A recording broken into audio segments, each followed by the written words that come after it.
Hari Om. Pranams to all the Gurujis. Today, I'll be speaking to you about Maya.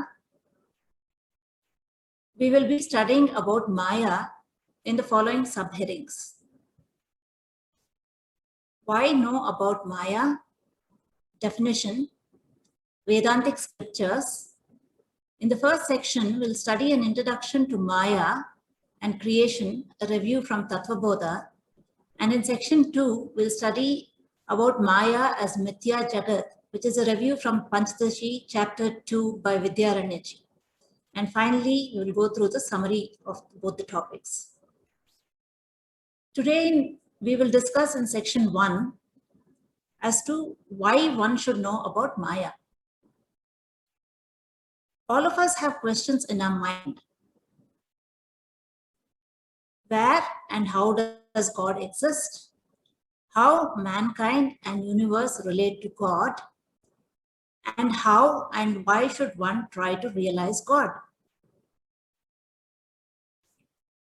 When we look at the definition of Maya, the Sanskrit word Maya is defined as ya ma sa Maya, that which is not yet appears to be.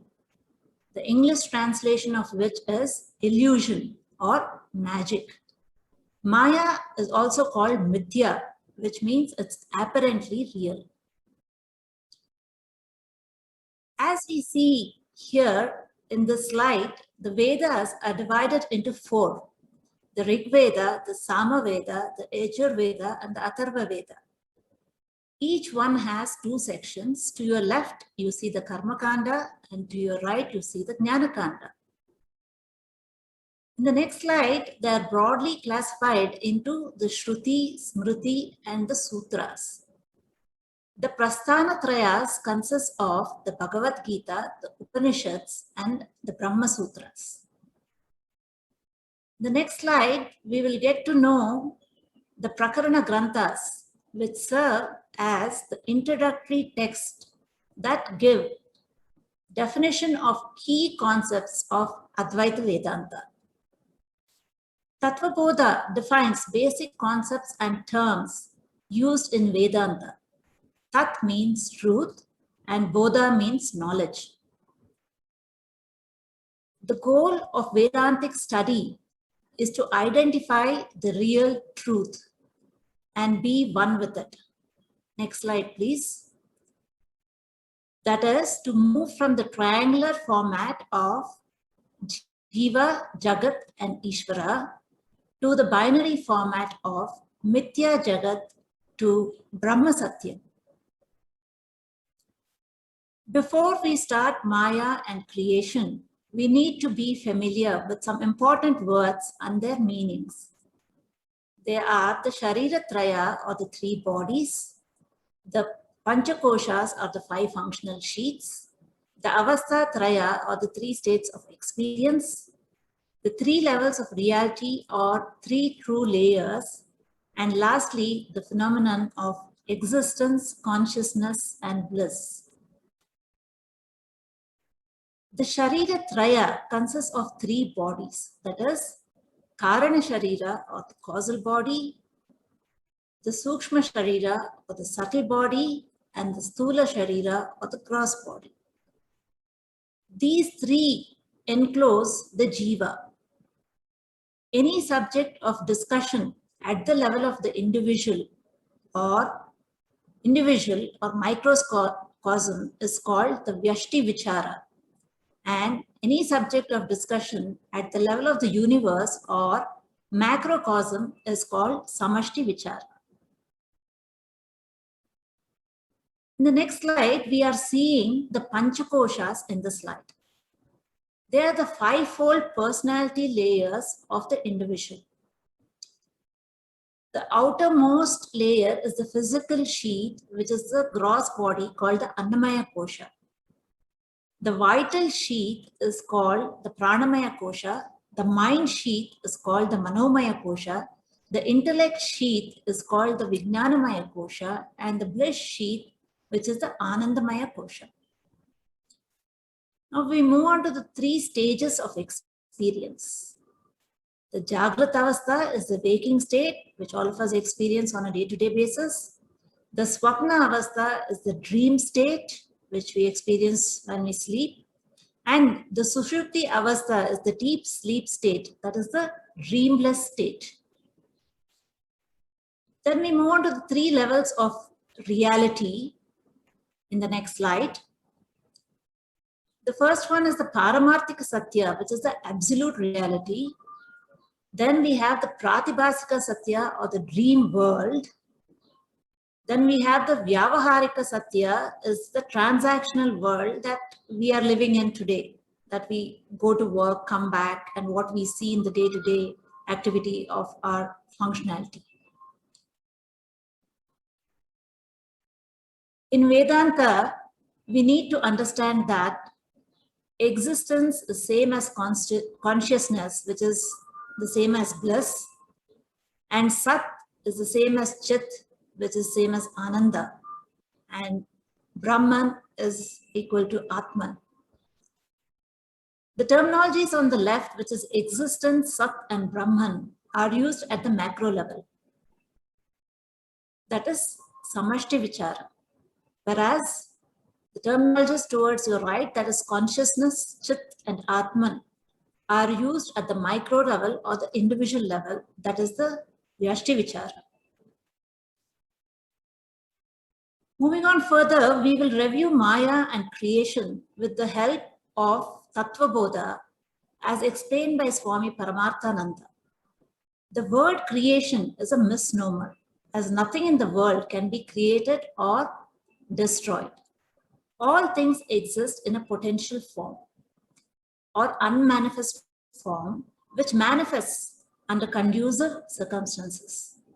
As in the potential or dormant form, they are not available for transaction and perception.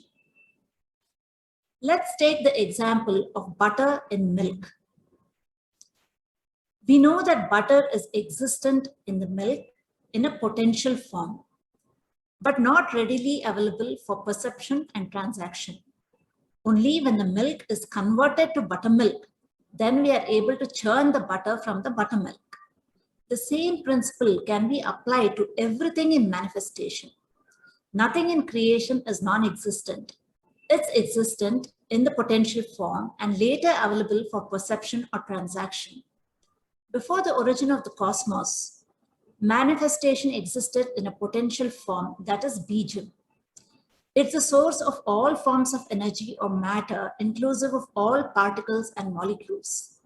This causal matter is called Maya.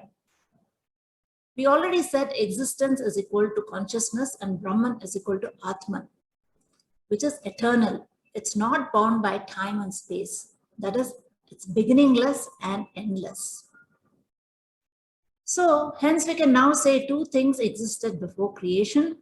One is the consciousness or Atman, and the whole creation in the causal form, that is Maya, in the form of the Bijam.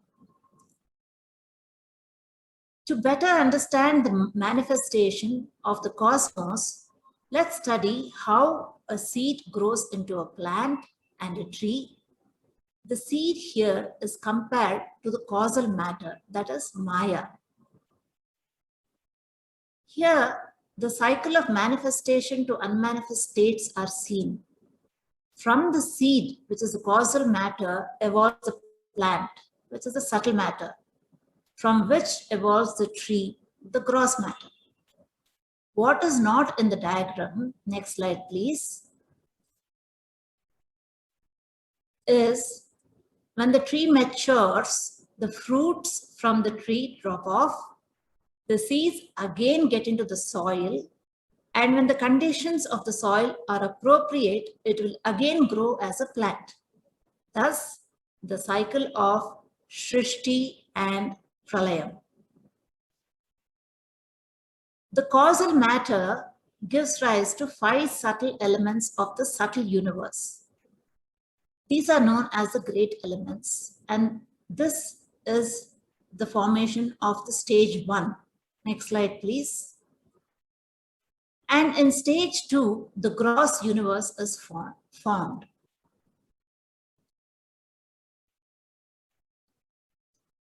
Next slide. We can summarize the entire manifestation with this slide. From the seed, we get the plant and the tree. From the causal matter, we get the subtle matter and the gross matter. And from the causal universe, we get the subtle universe and the gross universe. And from the causal matter evolves the causal universe, from the subtle matter evolves the subtle universe, and from the gross matter evolves the gross universe. In the next slide, we demonstrate the formation of the 5 great or subtle elements from the causal matter of Maya. These are also called as Panchabhutanis, and they evolve in that order. They are from the space, we get the air. From the air, we get the fire. From the fire, the water. And from the water, the earth. The law says features of the cause inherits the effect. We have seen that Maya is responsible for the manifestation of the 5 elements, which will constitute the entire universe. So the entire universe has 3 components. One is the Jnana Shakti, which is the knowing faculty. Second one is the Kriya Shakti, which is the acting faculty. And third one is the Dravya Shakti, which is inertia or the absence of the above 2, that is the knowing and the acting faculty. Brahmashraya Sattva Rajas Tamo Gunatmika Maya Asti is a very famous saying in most of the textbooks of creation written by great sages, which means Maya has 3 characteristic features built into it, known as gunas. And the 3 gunas are Sattva Guna, Rajo Guna, and Tamo Guna. The Sattva Guna can be compared to the Jnana Shakti, the Rajo Guna can be compared to the Kriya Shakti, and the Tamo Guna can be compared to the Dravya Shakti. Here in the slide, you can clearly see the Sattva is the revealing power, the Rajas is the projecting power, whereas the Tamas is the wheeling power. In the next slide, we see a comparative table where Sattva reveals awareness and allows for proper discrimination. Rajas is the motivator to accomplish things in the world, whereas Tamas makes a person dull with a sluggish and lazy mind. The 3 gunas, Sattva, Rajas, and Tamas, intertwine like a strand, where Sattva is for perceiving or knowing, Rajas is for doing function or action, and Tamas is not capable of knowing or doing. Now, with these 3 components and 3 characteristic features of Maya, each Panchabhutani or great elements is further classified to create the 24 factors to form the world. From the Sattvic element of the space, air, fire, water, and earth, the organs of perception are formed. From the Rajasic component of space, air, fire, water, and earth, the organs of action are formed. And from the Tamasic aspect of space, air, fire, water, and earth, we get a mixture which helps to form the gross elements. So 15 components are formed. Then the mind, buddhi, chitta, and ahankara are born out of the sattvic components of all 5 elements. The 5 pranas born out of the rajasic component of all 5 elements. Therefore, the 24 factors are formed. We have a series of slides where it will help us better understand how these 24 factors are formed. In this slide, the role of Sattva Guna and the manifestation of 5 organs of perception are seen. That is ear, skin, eye, tongue, and nose. In the next slide, the role of Sattva Guna in the manifestation of 4 internal organs are seen. That is mind, intellect, memory, and ego. In the next slide, the role of Rajoguna in the manifestation of 5 organs of action are seen. That is speech, hands, legs, anus, and the genitals. In the next one, the role of Rajoguna in the manifestation of the 5 pranas are seen. That is the respiratory system responsible for prana, the apana, which is responsible for waste removal, the vyana, which is responsible for circulating oxygen and nutrition, the samana, which is responsible for converting food into nutrition, and the udana, which is ejects the subtle body from the gross body at the time of death. In the next slide, we see the role of tamoguna in the manifestation of 5 gross elements. That is the gross space, the gross air, the gross fire, the gross earth, and the gross water. And how is this done? This is done through a process called panchikarana or grossification. Let's take one example for this. The gross space. How is this come into existence? 50% of this is made of subtle space, whereas the remaining 50% is composed of 12.5% each of air, fire, water, and earth. So this contributes also to form the subtle space. So all put together, the gross space is formed. So in summary, Maya is the causal matter which gives rise to the 5 great elements in the subtle universe. These 5 elements are in the unmanifest form. When their equilibrium gets disturbed due to various reasons, the Trigunatmika Maya manifests in different permutations and combinations, giving rise to the 24 factors of the world. Thus, the entire manifestation comes out. So far we saw how the entire manifestation comes out. Now we'll study a little bit about Maya Vichara. Now that we know how about the creation of the world by Maya, we need to know a little bit about the similarities and differences between Maya and Sat Brahman. In this slide, the Atman is called imperfect because of the effect of Maya. Previously, we said that Brahman is equal to Atman, but Maya creates this world with Namarupas and hence all the confusion. Here we see that Brahman is non-material principle. Next slide, please. Attributeless, not subject to change and division, whereas Maya is material principle, full of attributes, can never remain the same and subject to multiplication and division. Maya has 2 unique powers.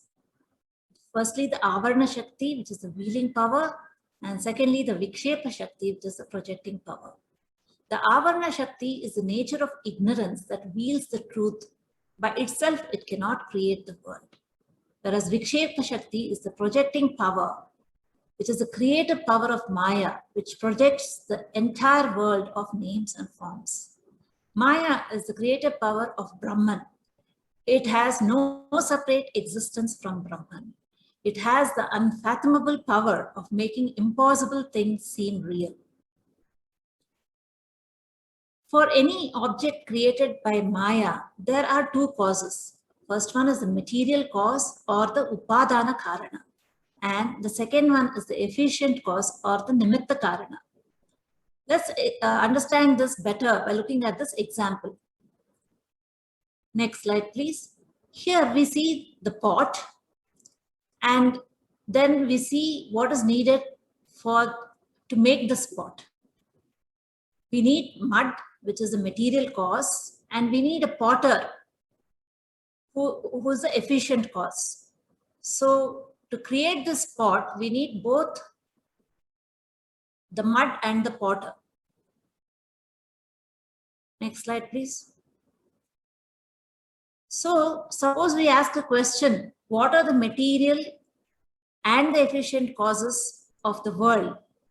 The answer is truth or Sat Brahman. Because when both the material cause and the efficient cause are the same, then the object created is an illusion, that is Mithya Jagat. The example is a dream. This example is considered time and again in Vedanta, so we need to understand this very clearly. The waking mind alone is responsible for the dream. The waking mind is its creator, its sustainer, and destroyer. Thank you. Hari Om.